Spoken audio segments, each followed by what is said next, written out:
Hey guys, welcome back to the channel. আশা কৰো সকলোৱে ভালে আছে। মানে বহুত দিনৰ মূৰত ভিডিঅ' বনালো। ভিডিঅ'টো বনোৱাৰ কাৰণ হ'ল মই আপোনালোকক দেখাব গৈছোঁ যে আমাৰ এচি ৰুম কেনেকুৱা, এচি ঘৰ কেনেকুৱা। Guys, this is my AC room. চাওক অকলে অকলে শান্তিত কি ধুনীয়াকৈ আছোঁ। ইপিনে পাহাৰ নহয়, এখন বাগান বুলি কয়, বাগান।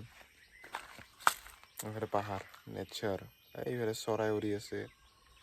কি ক'ম, অকলে থকাৰ মজা বেলেগ এনেকুৱা জেগাত। এচিৰ হাৱাতকৈ গাইজ নৰ্মেল বতাহৰ হাৱাটো বহুত ধুনীয়া আৰু ফ্ৰেছ। আমাৰ ইয়াত বিশুদ্ধ বায়ু পায়, বিশুদ্ধ বায়ু।